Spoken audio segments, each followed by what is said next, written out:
O'Reilly. Are your wiper blades chattering, skipping, or squeaking? Don't let streaks or smearing on your windshield compromise your visibility. When it's time to replace your wiper blades, stop by O'Reilly Auto Parts and see our selection. Our professional parts people will even install your new wiper blades while you wait. Stop by O'Reilly Auto Parts today. O'Reilly Auto Parts. I'm sure a lot of you guys remember the old ceremonial hunting tradition of eating the heart out of the first animal you kill. Meat from those organs are among the most nutrient-rich foods on the planet. You can get those same benefits your ancestors craved via convenient daily capsules from Heart and Soil. Find out more at heartandsoil.co. And remember, use code MeatEater for 10% off your purchase.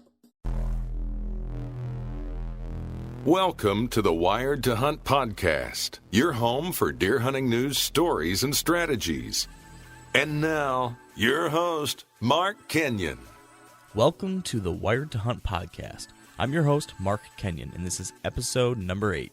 Today we're going to be talking about tree stands strategy, tree stand placement, tree stand setup, our favorite models of tree stands, and much, much more. So stick around, grab a cold beverage, and enjoy.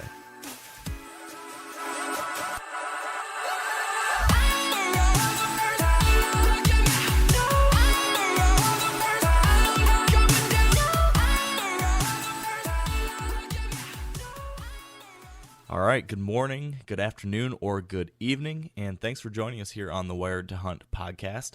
Along with me today is the nine-fingered wonder from Iowa, my trusty co-host, Dan Johnson. How's life treating you these days, bud? Well, a lot better after that introduction. I didn't. I'm looking at the notes right now, and I did not see that, and I'm just like, oh, well, he's pretty good at ad-lib, and then I see it's in the notes. Well, don't go telling all my secrets. Nine-fingered wonder.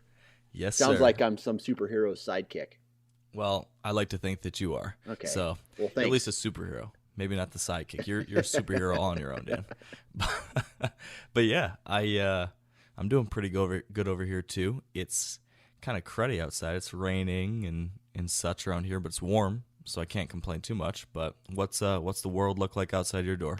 Well, we got rain the past 3 days. So I'm going to have to mow my yard again for the third time in about, what feels like 10 days. So I got to do that. I've been doing some yard work. I'm getting my trail cameras ready, kind of going through one a night, testing it, making sure they work, being a dad and a husband and full-time job and all that other BS that no one really cares about. Sounds like you got a lot on your plate. That's right. That's right. Yeah. I like the mention of trail cameras, though. I'm getting pretty pumped up about that, too. I actually set up a camera this past weekend down in Ohio. So I'm excited to head back down there in probably a month and a half and see what's starting to pop up there. And I think in probably a couple weeks we should do a full episode all about trail cameras because that's something I know that we're excited about, and I'm sure our listeners are too. But the one other exciting thing for me was that this past weekend while I was there in Ohio, not to jump too far down the turkey road, but I did have a pretty darn good weekend of turkey hunting again. I had my first double. Me and my buddy Josh, shot 2 big old gobblers on the count of 3 at the same time. So, yeah, that was pretty sweet. I did that last year with my wife. She shot, the Tom stuck around, and I shot the one that stuck around. That's awesome. Yeah. I've always seen it on TV, like we were talking about during that one turkey episode. But it's never actually happened for me, but worked out really well. And it was really cool because Josh has never killed a turkey before. So this was his first turkey and my second of the year.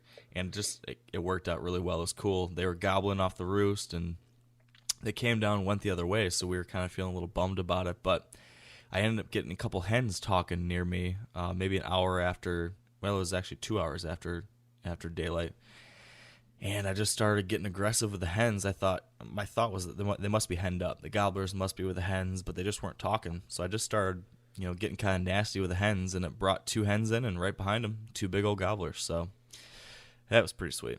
Yeah, cool. Yeah, but we did a bunch of work down there outside of that, and that a big part of that prep that we were doing down there, other than the turkey hunting, was related to tree stand related projects, and that's what I really wanted to talk about today.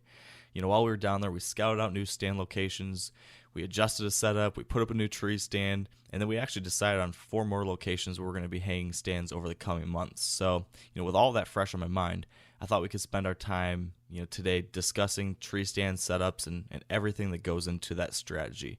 And it's something we could probably talk about for 4 hours, but we'll try to keep this to a little less than that.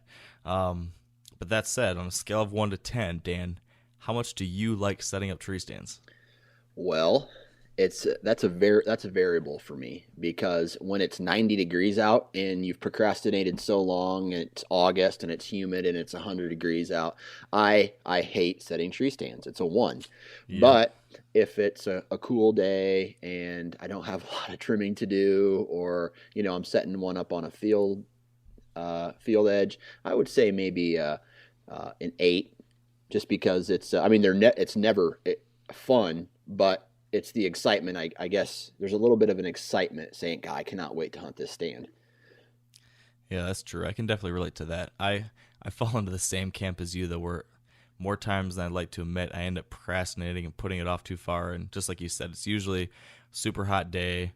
I'm sweaty. I got mosquitoes everywhere. I'm covered in poison ivy, probably, since that happens to me every other weekend, it seems like. And it's kind of miserable. But as much as it can be a pain at times, it's like you said, it's really important, and it's exciting because you never know what could happen at that location, down the road. So I thought, as we kick things here off, that we kind of talk about one of the most important aspects of tree stand placement, and that is, how we're looking at tree stand placement and our strategies around them at different times of the year.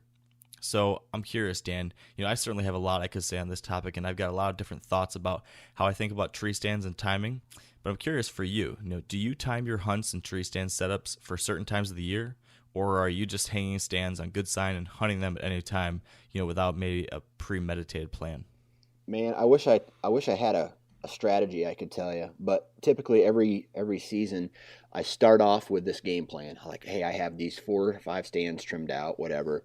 And then from that point, I start working my trail cameras, and I'm looking for where the activity is. Okay, so let's say I got a buck coming to a shooter buck coming to a field edge, or coming by a trail camera, but it's after dark or it's right at dark. I'm gonna hunt inside of that to where he might be coming through at in daylight hours. Okay. But if he's coming later in the season, let's say towards the rut, the pre-rut, the late November, the early November, late October, where these bucks start showing up in daylight hours, I'm hunting closer to the field edges, and then as time goes on, I'll work my way in depending on what my trail cameras show.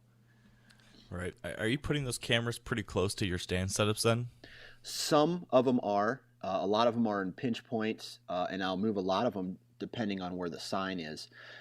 So let's say I find a scrape that's getting worked, and so I'll put it over there. And one thing I've noticed over the years, that these bucks are making big circles, or they're running some kind of circuit every day. And based on the wind direction is the way they approach this circuit. And they want to make sure they're hitting the sign where the does are at, and hitting those bedding areas when they're starting to search out for does. And based on what my trail camera is showing, is where I set up. Here's an example. I have a property where there's a creek system that runs through it, and along this creek systems are the bedding areas. And then there's some 2 tracks and some old farm roads that these deer travel. It's like a big circle around these field edges. And there's sign throughout the entire year there. Even right now, there's going to be an active scrape somewhere in there. And I'll just sit there, and as they make I read my trail cameras, and as they make their little loop for the day, I hope I run into one. That's early season, of course, when they start their searching for does. Right. Okay. Well, that's interesting how you're using those trail cameras to really determine how you're moving your stands. And, something that I wanted to dive in a little bit later about was the fact that you do, at least I think, you do a lot of run and gun hunting where you're setting up a portable tree stand, hunting at once, then moving somewhere else. So we'll dive into that a little bit later because I think that's something really interesting. It's something I've done to a degree, but probably you more so than me. But I'll take a stab at the question I just asked you too. And, for anyone that knows me, they might laugh at this because they know that I am super detail and like plan oriented. So I've got a pretty strict kind of plan in place about how I time my hunts in certain tree stands. And then I also am setting up stands specifically for certain times of the year, even certain properties for certain times of the year. So what I'll take a look at is there'll be certain core areas of a property that I'm hunting or properties by themselves where I know I've got an incredible chance at encountering a mature buck in those areas during that late October to November time period of the pre-rut and rut. And so what I try to do is I try to minimize any pressure I put on those areas at all until that time frame. So I will completely section off these areas of the property and I will not hunt them at all until later in the year. So what that means is that I need to have special setups just for the early season where I think I can still have a chance at success while not messing anything up for those core areas that I plan on hunting in November. So in the early season, what I'm doing is I'm trying to set my stands for evening hunts. Another thing I do in the early part of the year, October into, early October into maybe the 24th, up to the 24th or 25th of October, somewhere around there, I won't hunt any mornings. Again, because I think the odds for success in the morning are relatively low, but the risk of bumping deer going into a stand is pretty high, so I'd rather avoid that risk and just focus on evening hunts. So I'm looking to just set up near food sources during those first couple weeks in October. So I have a number of stands set up for those first 3 weeks, either right on a food source or just back from one in a staging area. And of course, it comes down to each year. I need to try to figure out what those prime food sources are going to be at that time of year. So whether that's acorns or a food plot or an agricultural crop that's going to be popular at that time with the local deer, I'm trying to figure all that out right now so that I can have stands moved around to be in that right spot to intercept a deer that's moving from a bedding area to that food source. But then there's so much more that goes into it that we could dive into. When I'm setting these stands, I'm not only trying to be near a food source that's going to be actively used, but then I also need to be somewhere where I can get into it without bumping deer out of those bedding areas that are nearby. And then I also need to be able to get out of that tree stand without bumping the deer that are feeding, in the evening. So there's a whole lot that goes into it. But, in the early season, that's sort of my framework and the way I look at things. And then as I move into later, October or early November, then I've got a handful of stand locations already set up. Hopefully they'll be set up or are already set up now or later this summer so that I can come into those spots, the last couple days of October or early November, hunt them for the first time. And those are the spots where I'm really expecting to see something good happening during that rut time frame. So, a lot of my strategy, for putting stands up in my stand placement revolves around this timing and, what I deem as early season safe hunts. And then, when I go, all gangbusters during the rut. And then I have, lots of times the early season stands are the same ones that I return to in the late season, when deer are focused on food sources again. So, from a seasonal strategy at a high level, that's kind of what I do and the high level way that I think through it. Let me tell you a little something I've learned in the past 2 years, because you said that morning hunts typically have a lower success rate for you. So I have, like we say, we always try to observe and make our next move based on what we observe or educate us as hunters. Now, I have seen really good movement in mornings early season. Okay, so because typically what happens is a person will hunt a field edge or a food source and wait till dark, and then right at that magic hour, the deer start to trickle out. Because I don't know about you, but I don't have, we don't have that Lee Lakosky property where the deer are conditioned to us, and we have all that, they're feeding out in the middle of the day. We just don't have that. So for us, deer are coming out right at last light to these food sources, and then you hope you get a crack at them then. So what I've done is I have bumped away from the food source and have hunted like a staging area or a transition area before they come to those food sources. I will hunt it that night. I'll leave all my stuff in the tree, and I'll come back the next morning. And any deer that makes it by me and comes back to the bedding area, I'm cutting them off. So let's say they get a late start heading back to bed. I'm going to have a decent chance of seeing them coming back to bed because I'm not on the food source or blowing that food source out in the mornings. Yeah, no, I can totally understand. I can understand that logic. I guess for me, on my side of things, what I've just always found or believe from what I've heard and seen is that so often in those first couple weeks of October, those bucks are coming back to bed before daylight. So it's like when I'm heading into my tree stand at 5 a.m, that's when those deer are already heading back from their food sources. So I think if those deer are heading back late, like you said, that's perfect. I'm just so dang risk averse at that time of year that I hate the idea of possibly bumping a deer when I'm heading, even if I'm not coming near a food source. This is when I'm coming in from the back door. But if they're heading into the bedding area and I'm moving through the timber to get in the backside of a food source near that bedding area, if they're not coming back late, we're going to be intercepting each other. So it's a risk reward thing. This last year was the first year I decided to try, sacrificing those morning hunts because I wanted to see if I could, get a bigger return in the evenings by, kind of the less is more strategy. And it worked to a degree for me, but, not to say that it can't work other ways. So we'll see what I learn, as we go. Yep. And it's a thing. And the thing about it is I'm not doing it on some of my good spots. I'm not taking that early season tactic that I just mentioned to some of those better stands. I'm doing this on places that I can access real easy. Park on a field edge, walk down a draw, get to my spot, and it's real simple access. I'm not tromping through the woods early season, in close to a bedding area. It's just something I've observed for, and it's not for all my properties. It's for two stand placements in particular, actually. So it's just and it's typically when I'm trying to kill a doe. Interesting. Speaking of, how you mentioned there's two specific spots that work well for that type of strategy. I'd be curious to hear moving forward a couple weeks into the season, when it comes to that pre-rut or rut time frame, assuming you don't have any trail camera evidence that tells you what to do, where are you setting up, the first week of November? Is there a certain type of generic area that you're looking for, or do you just kind of see what the sign tells you? Yeah, I have. Okay, so remember when we talked to Dan Infault all those weeks ago? Mm-hmm. I have observation stands.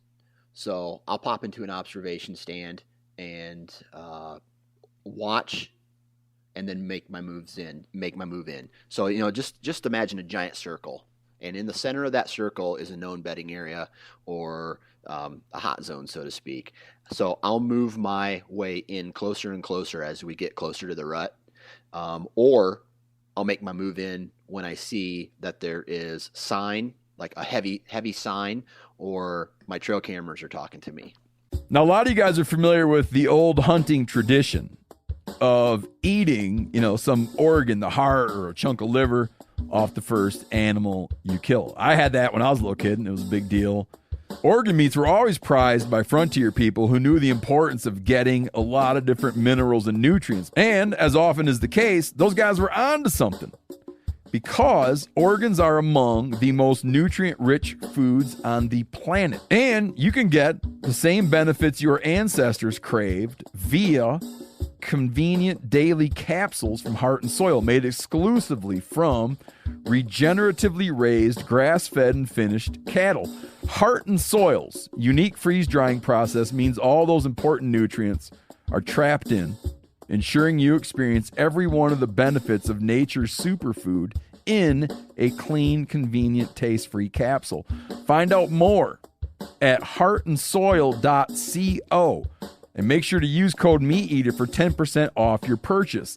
That's heartandsoil.co. Use the code MeatEater. There's nothing like snook hook sets at dawn or catching a tarpon in the moonlight. Find your next fishing trip made easy on fishingbooker.com and experience the magic of the Sunshine State or any other destination on your fishing bucket list. Book a blue water adventure in search of sailfish or go snapper fishing with the kids. With over 6,000 captains and trips to choose from, planning your next one just got a whole lot easier. Download the Fishing Booker app on the Google Play or App Store or visit them online at fishingbooker.com to book your trip today.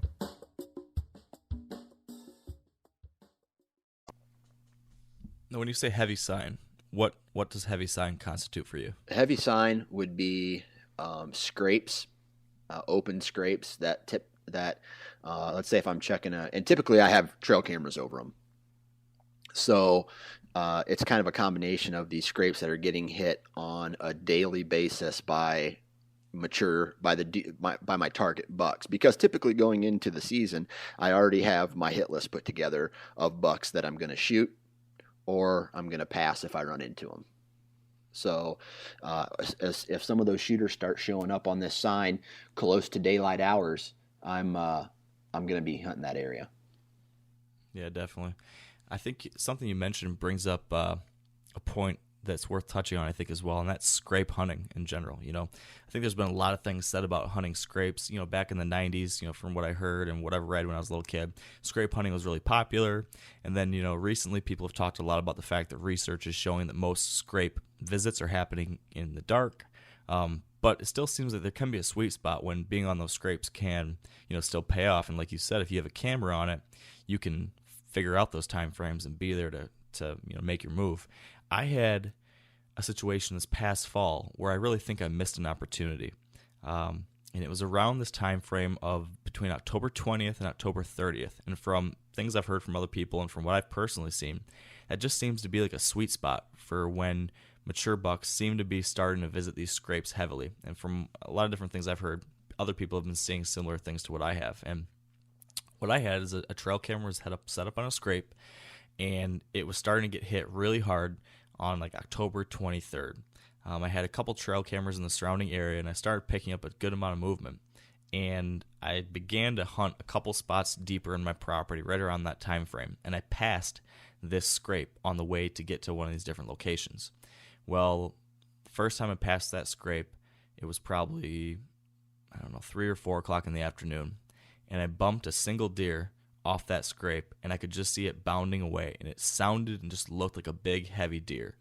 So I was kind of like, crud, I've spooked something, but I kept going and went and hunted, wherever I was going that day. 3 days later, I think it was, I had to go. I wanted to head back to the same general area, and I thought the conditions were right to make the plunge, so I did again. And in the back of my head, I'm thinking, man, I got to be careful to avoid that scrape area, just because it's getting hit hard. Who knows? This is on the edge of a standing cornfield, so I think the deer were pretty comfortable moving in that area even during daylight.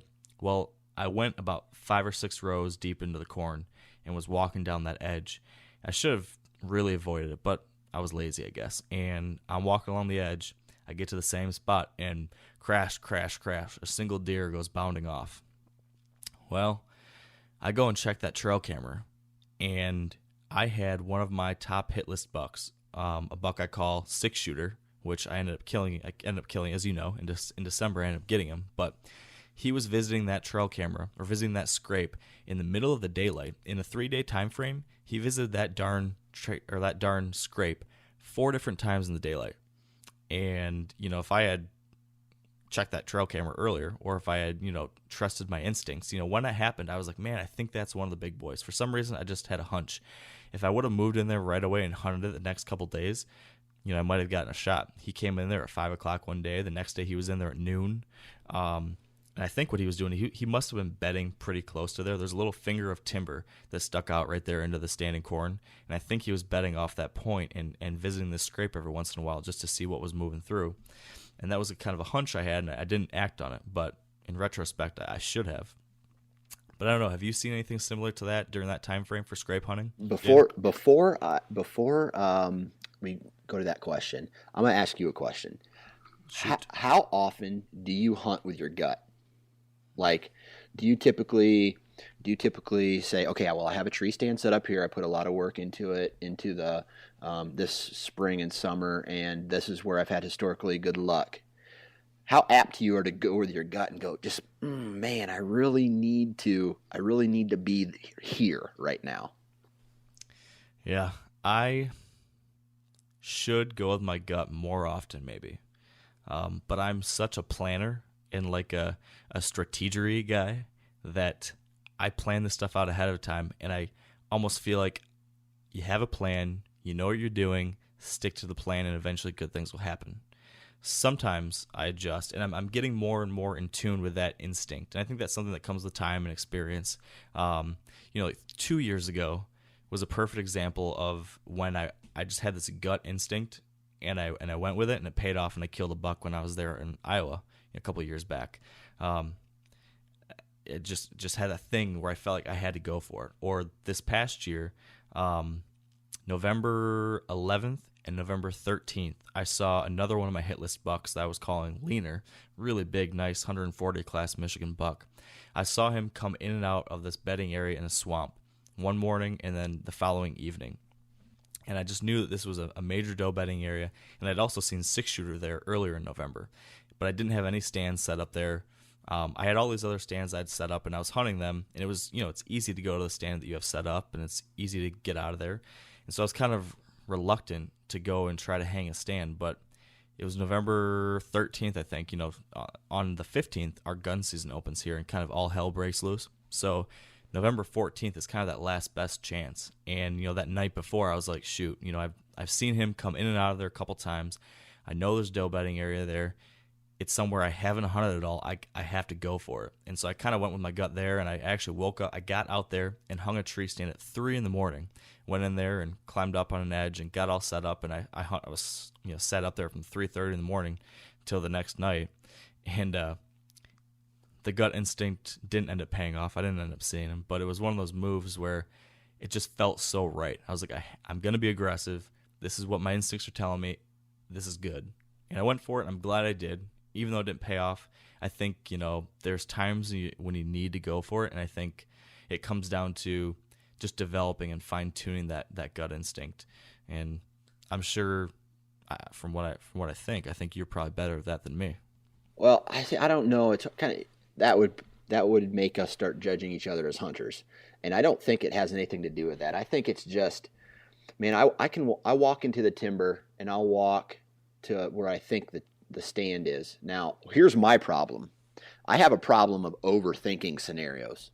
Okay. Mm-hmm. So I'll go with my gut, but then once I make that decision of where I need to end up, I'll sit there and I'll look at trees and I'll just go, maybe that one, or maybe that one, or maybe that one. So I'll pull the trigger, go with my gut, but not pull the second trigger, if that makes any sense, to go with the right tree. I mean, I've been completely set up, and I mean camera arm, camera up, got up there, settled down, and saw a different angle from where my tree stand was up, tore all back down, moved 20 yards, and set up again. And setting up on a running gun, then that's not easy, especially when you got camera equipment.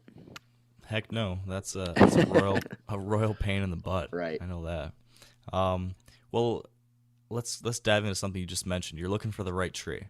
So what do you look for in a good tree when you're trying to set up a stand? Just the straightest one. Really? No, no. I tell you what, man, you should see some of the trees I have sat in before. Completely ridiculous. Like, I don't care how big it is. I don't care what the angle is. I will find a way to get my lone wolf in that tree stand or in that tree and make it work. even if I have to stand up the entire night, or if I, have, that's what safety harnesses are for. It's true. For stupid people, I guess. But, but I will go to the location that I think is the best, and I will pick out the best possible tree. If that tree's not straight, you got to make it work. I mean, I've had it to where I have wedged the platform of my tree stand down in some kind of Y, and strapped it in with a ratchet strap and just made it as solid as possible, and made it work. Now, when you say the best possible tree, do you mean the best possible tree for getting a shot? So based on, okay, this is where I think the sign is, therefore that tree right there is in the best position to get a shot opportunity. Is that what you mean? Or are you saying best tree based on other factors? No, it's for the kill, man. It's the best possible shot, period. Okay. And with that said, there's always an exception to the rule. Now, I'll set up in the best possible tree. All right, so I typically bring some kind of pole saw or some trimming equipment into the timber with me, and to cut a couple shooting lanes. If this is a pure run and gun, and I've done no prep work for that tree, I'm going to cut a couple shooting lanes, something real small, real narrow, so that where I come in, where I think these deer are going to come, I'll have a shot opportunity. It's not going to be 40. I'm not trimming 40-yard lanes all the way out. But I'll sit and I'll say, okay, he could come from here, he could come from here, he could come from here, and I'll trim those what I think are the highest percentage areas, shooting lanes, and then at that point, when you're all set up and those lanes are shoot, it's just kind of a hope and pray type scenario. Yeah, I hear you, and I think there's one other thing that when I'm going through that process, a lot of it is like you just said, I'm looking for that best possible location for the shot. But then the other thing I think about, and that I've encountered and I've experienced this, is sometimes when I try to set up in that perfect tree for the shot, if I don't think about my cover in the tree and how the tree is going to, help conceal me, I almost hurt myself more than I help myself, because I've had times where I thought this is the tree I have to be in to get a shot. But that tree was a telephone pole with no cover at all, and when a deer did come through for a shot, I stuck out like a sore thumb. So I constantly am struggling with this balancing act of, finding a tree that's in the right spot that gives me a shot, but also has enough cover in it to, to conceal me and allow me to get away with what I need to do to get that shot. So I think that's a juggling act that probably everyone has to deal with, but I think it's something that's worth thinking about. And then there's other guys. I've got a buddy who is obsessed with the type of tree when he wants to set a tree stand. Like, this guy absolutely loves oak trees. He does. Whenever we're out there, we were out shed hunting this year, and when he sees a white oak tree, he goes up and he'll hug it. He's like, that's a tree to put a tree stand in. All sorts of branches and leaves. He loves it. He loves having that good cover, and for good reason. You can get away with a lot more, and if you got a deer in front of you but you can't move, what's the point? So, right, it's tough. I'm typically, and I see you got a note here again, but I always have my stand. If I think the deer, I have the tree between myself and where I think the deer's coming. Yeah. So that can play a hindrance when trying to, because you got to work around that tree when it's time to draw, but you can get away with a lot more if you have a giant tree. And, there's a whole bunch of other things, like crazy thoughts that I have about cover and, certain types of camo and, what colors to wear when you're in a more of an exposed spot like that. And then, as far as tree stands are concerned, if I'm wide open, I'm going higher. If there's a lot of cover, especially early season when the potential for having to do a lot more trimming on a run and gun setup, I'm sitting a little bit lower, right under that canopy, and typically if one came by, I would be sitting down for the shot. Okay, let's I want to jump on something you just said though without glossing over it. You mentioned that, and I think this is what I heard you say, is that when you're setting up in those types of situations, you will have your tree stand facing away from where you think the deer is coming from, correct? Right. It sucks, but I mean, I'll be standing up and facing the tree for the majority of the night. Yeah. No, I like that. I I actually have not done that a whole lot. I have done it on occasion, but I I haven't purposely done that, but I've read a couple things. I know Bill Winke. I read Bill Winke was talking about this tactic a while ago, and it makes all the sense in the world. And it sounds like you've been doing it and having success with it because you're able to get that cover. The tree trunk is the cover now between you and the deer. So even in a situation if there's not a lot of branches, you can still get some concealment, and then you just have to wrap yourself around to get that shot. But I think I'm going to be doing that a lot in the future because that makes it's a way to kind of get the best of both worlds in some cases, it sounds like. Now, both me and you film our hunts. So, Correct. Okay, so if you're facing where you think the deer's coming from, all right, let's say you have an open field. You have your camera arm at that point is going to be on one side of you or the other. So Correct. you have to find out, you grab the camera, go behind your back with it. If that deer comes from the other way, you're turning sideways at some point. Now imagine that it's turned around. You have all your equipment in front of you now. You have no equipment behind you. So you're not having to turn around as much. You're not having to, grab the camera arm, grab the camera behind your back, go behind you. All you have to do is just make distance between yourself and the tree to bring that camera arm around you. You have your bow right in front of you. So the only thing you really have to worry about is if a deer is coming through, and typically I stand the whole time anyway, is noticing the deer before, like if you're sitting down facing away from where you think they're going to be traveling, all you got to do is stand up and turn around and you have all your equipment right in front of you. Yeah, you make a very compelling argument, my friend. I think I'll be doing that more often this year for sure. So, yeah, it helps out a lot. Yeah, I can see how. So now you mentioned that in the early season you'd like to be a little bit lower before the canopy, below the canopy.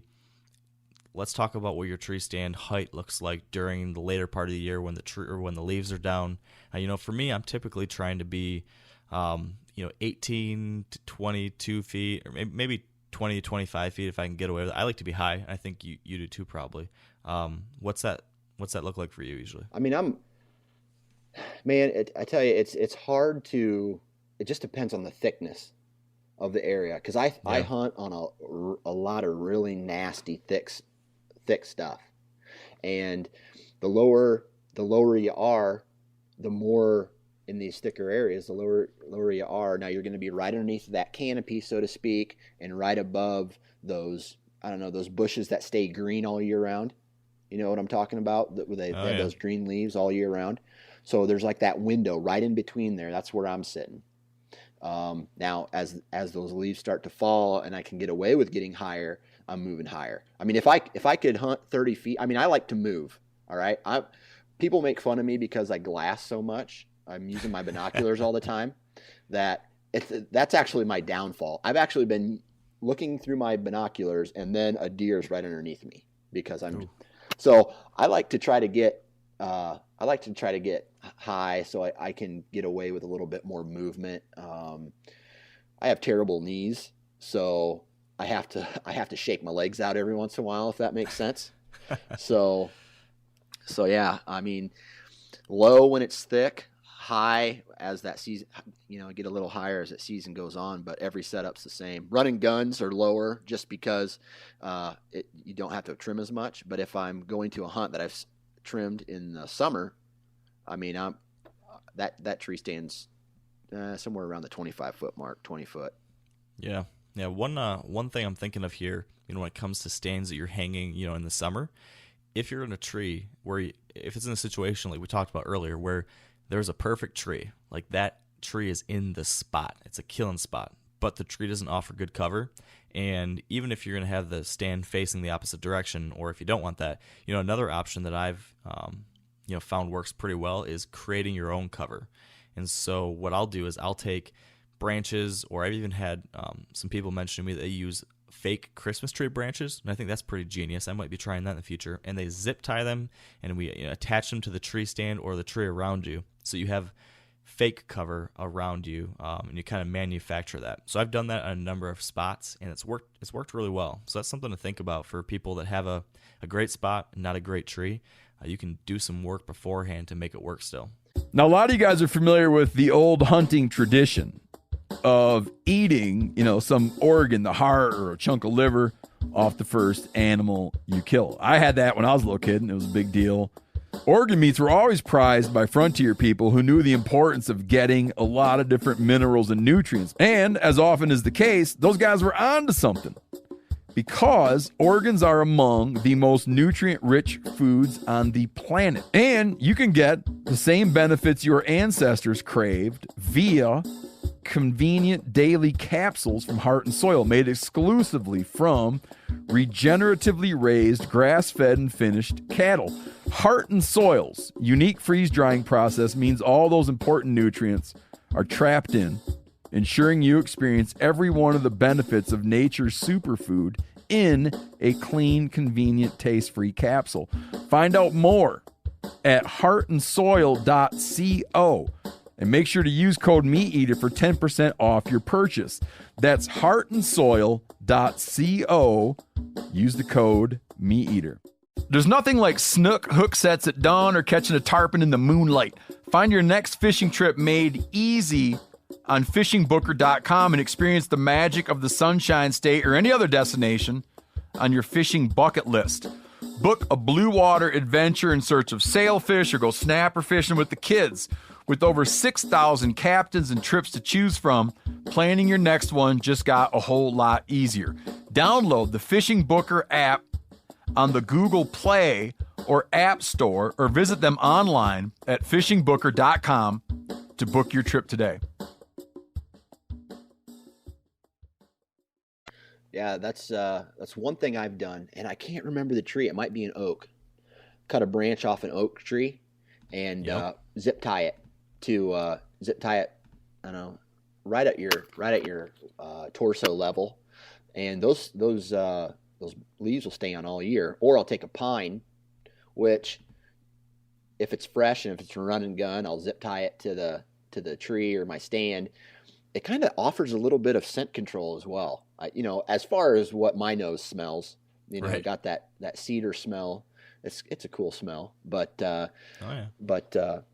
it kind of breaks up your outline a little bit as well. Yeah, no, for sure. I always keep a little package of zip ties in my backpack just in case, Yep. I have a situation like that. Okay, so I think I've got two major questions I want to make sure we still cover. So, number one, let's talk about the type of tree stands we like to use. I'm curious what models of tree stands, are you using ladders versus hang-ons or climbers or all the above? And then I'd be curious to know what brand tree stands you like, Dan. And then I'll share my thoughts too. Right. Well, as far as styles are concerned, man, I've the past 6 years maybe, I've only hunted with hang-ons and sticks. Unless there is a tree stand already in the tree. Let's say I go to because some of these farms already have these old rickety ladder stands in them. Right.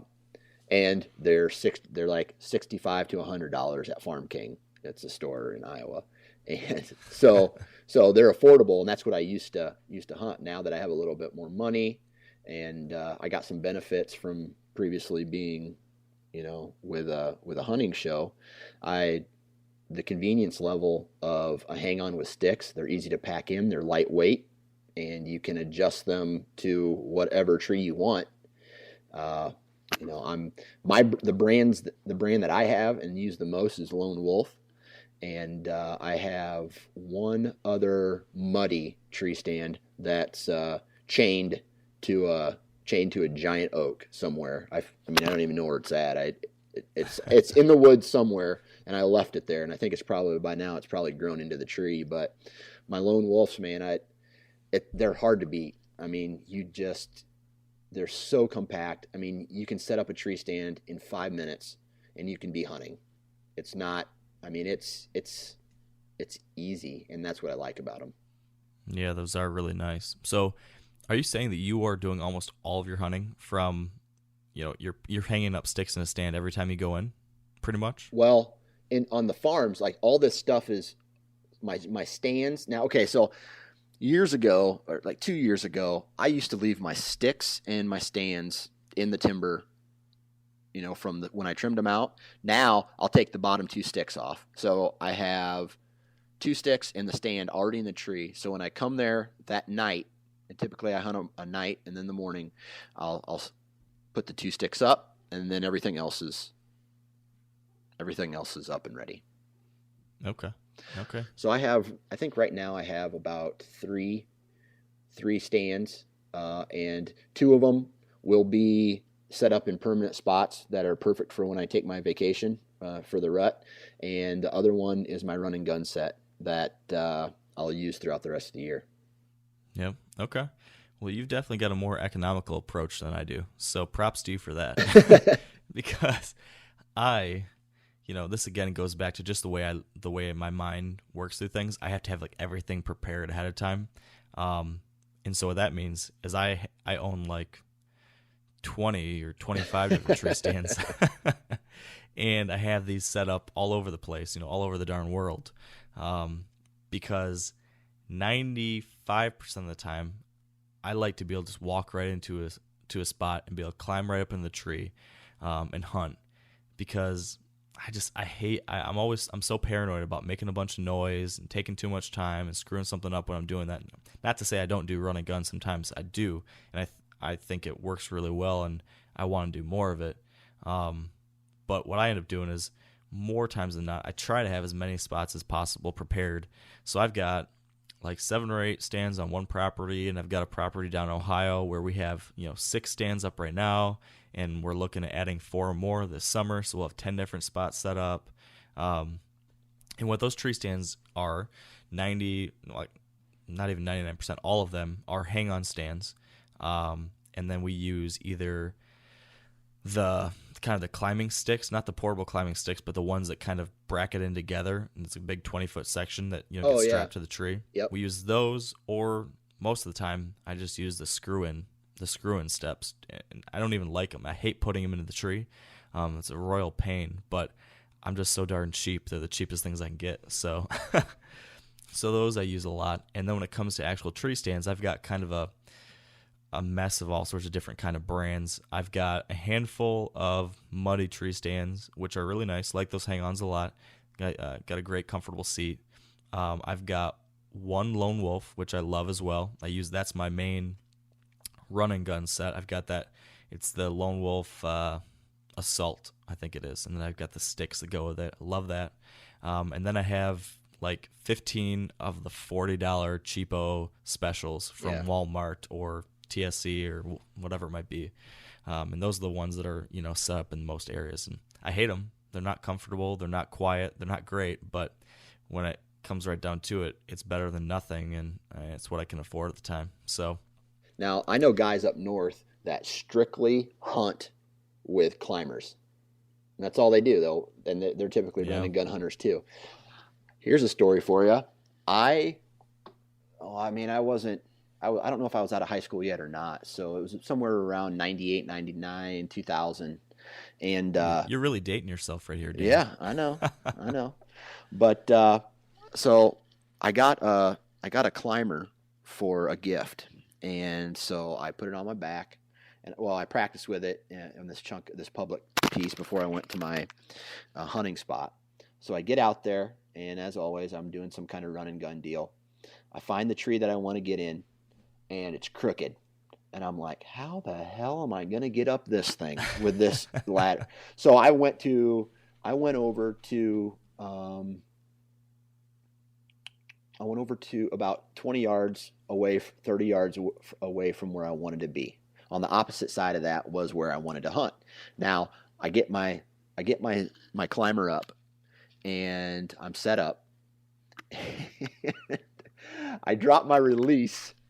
So you got to go all the way back down. Oh, jeez. Come all the way back up. But here's the kicker. So that night, and I was probably, like I said, I was somewhere around the 18, 19, 20 age, and in walks probably a 165 class 10-pointer, and he had like a split brow. I can remember it as if it was yesterday. And that was the day I vowed to never use a climbing tree stand again, because I was not in the right spot. I brought in the climber, couldn't get into the tree that I wanted, and but there's guys out there who They're pretty good at it. I know a guy who doesn't even use tree stands. He uses one of those saddle swings. Oh, yeah. You ever heard of those?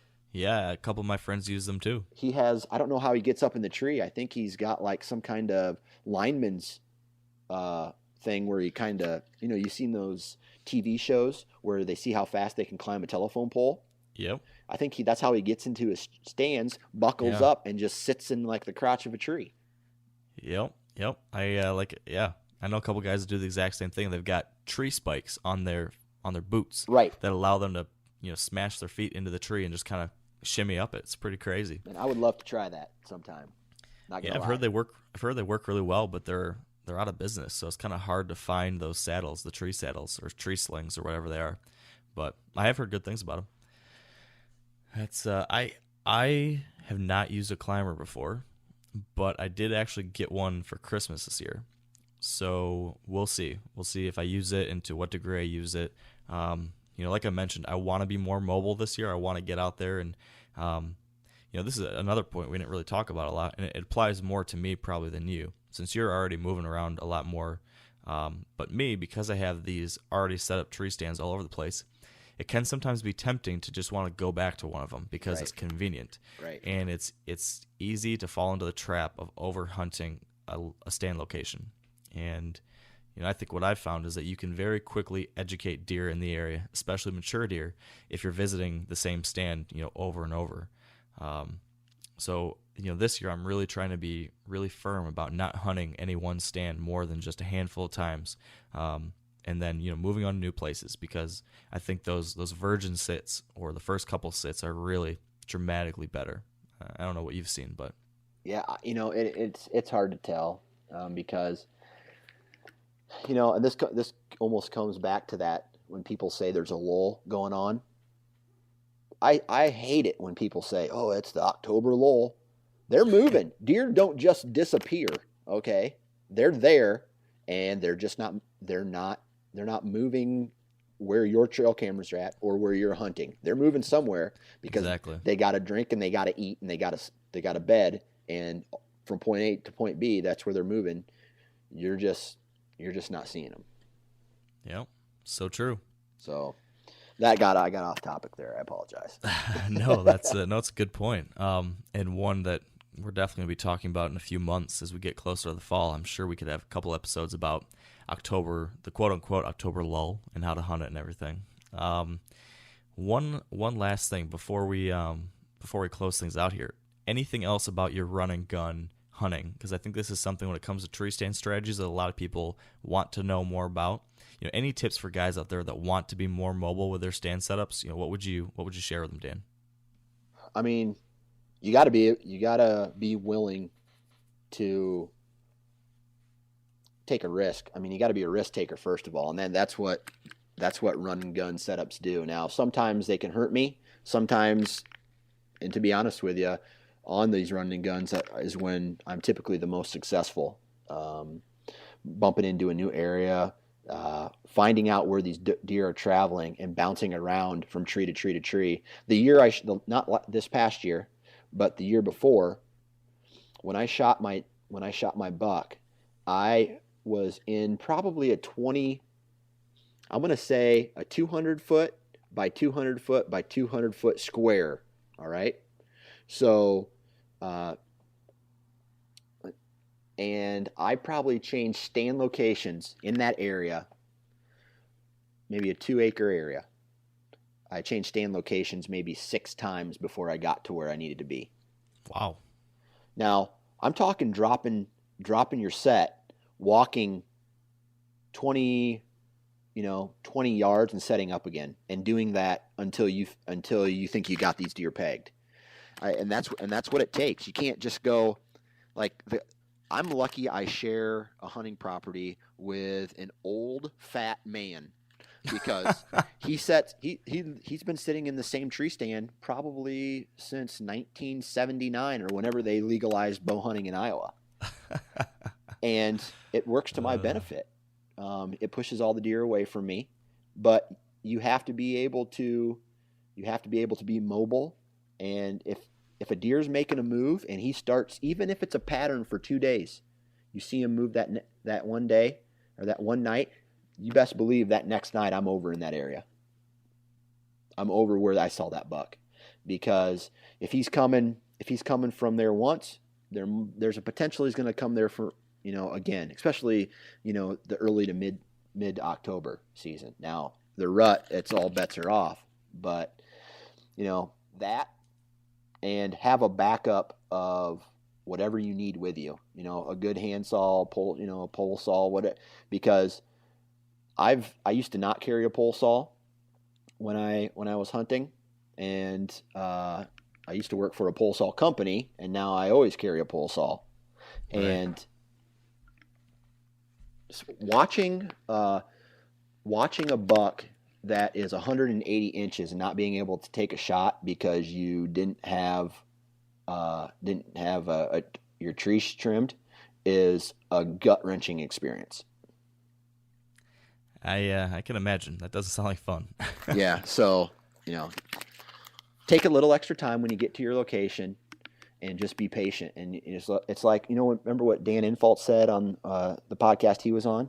He likes to get to his location and then stop when he's like 20, 30 yards out and just observe, calm his breath, and just then take a couple minutes to gather yourself and then approach.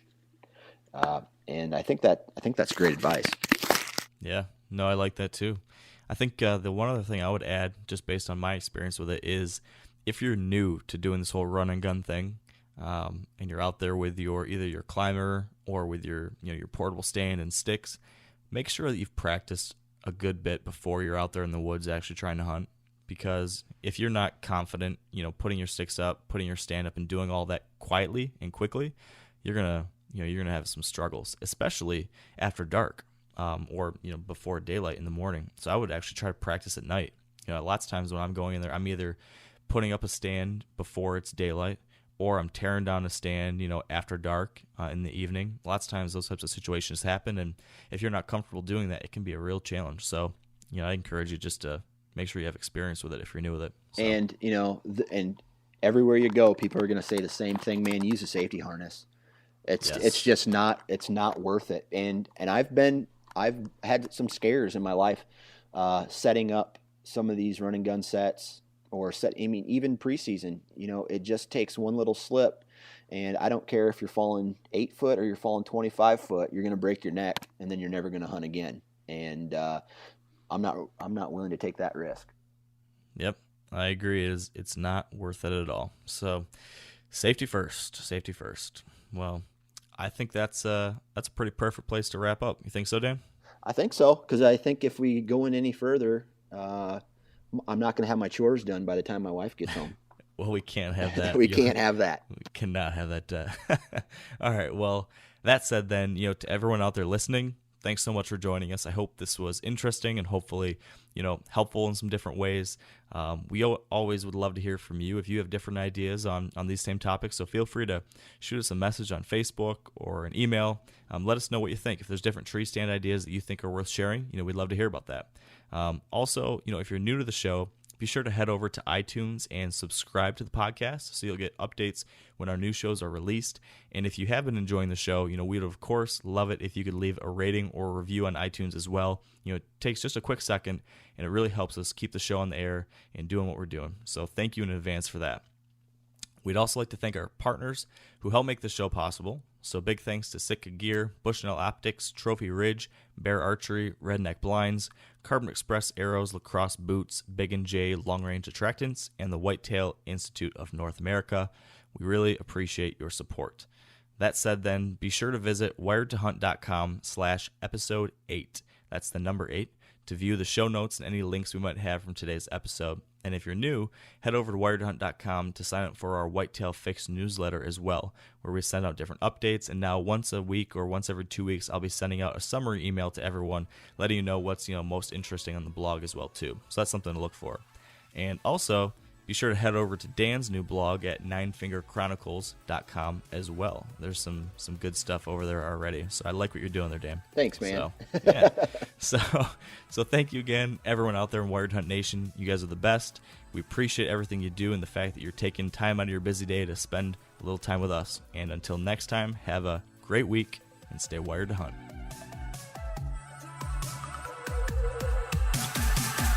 I'm sure a lot of you guys remember the old ceremonial hunting tradition of eating the heart out of the first animal you kill. Meat from those organs are among the most nutrient-rich foods on the planet. You can get those same benefits your ancestors craved via convenient daily capsules from Heart and Soil. Find out more at heartandsoil.co. And remember, use code MeatEater for 10% off your purchase. You ever get that feeling the walls closing in, the concrete jungle suffocating you? You crave some wide open spaces, the chance to connect with nature, maybe in a spot all your own. Well, head over to land.com. They've got ranches, forests, mountains, streams, you name it. Search by acreage. You can search by location. You can search by the kind of hunting and fishing you're dreaming of. Land.com. It is where the adventure begins.